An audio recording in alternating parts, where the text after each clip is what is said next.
1979, après maintes recherches pour avoir un stage, donc en plus gratuit, justement pour pouvoir apprendre le métier d'ingénieur du son. Et donc Alain Vosges qui avait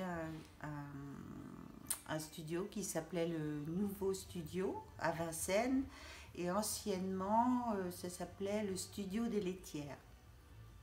Donc j'ai eu la chance de travailler avec Thierry Alazard, Mhm. qui a beaucoup travaillé avec Laurent Voulzy. Et j'ai dû travailler 1 ou 2 mois à peu près là-bas. Et après, il y a Sophie Daigle qui s'occupait du planning, qui avait travaillé justement à Davout, qui m'a eu un rendez-vous avec Claude Hermelin. Donc le vendredi 15 février.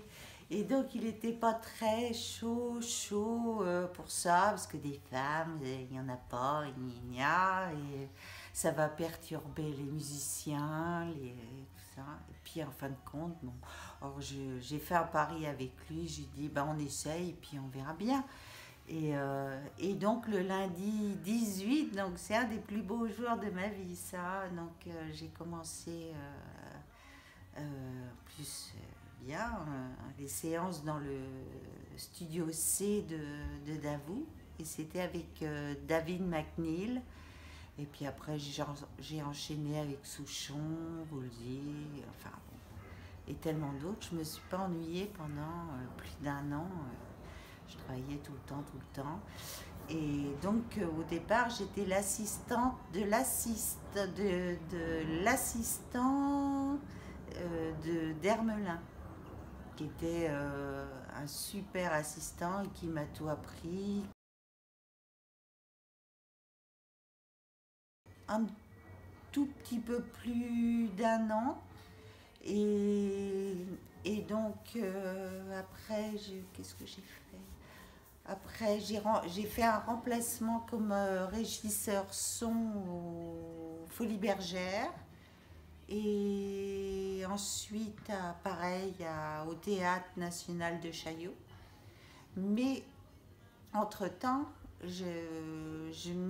j'avais inventé, je ne sais pas si ça se dit, puisque de toute façon, il n'y en avait pas, assistante freelance. Donc je me suis dit, comme ça, j'irai un peu partout, et comme j'avais déjà une bonne expérience, j'irai un peu partout, puis j'apprendrai encore d'autres matériels, d'autres consoles,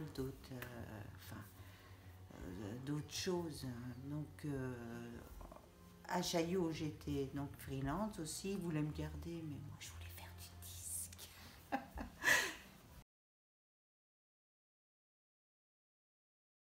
Ah bah les ingénieurs, de toute façon, il n'y en avait aucun qui travaillait de la même façon. Ils avaient tous leur façon de travailler, Leur leur méthode. truc. Et bon, ça, quand on travaille avec plusieurs ingénieurs comme ça, on s'enrichit. Ça, c'est ce qu'on m'a dit. Je ne confirme rien, mais c'est ce qu'on m'a répété. Et bon, c'est toujours agréable d'entendre un compliment. Des compliments qui sont tellement rares. Il fallait toujours prouver, même au bout de 5 6 ans de métier, il faut toujours prouver.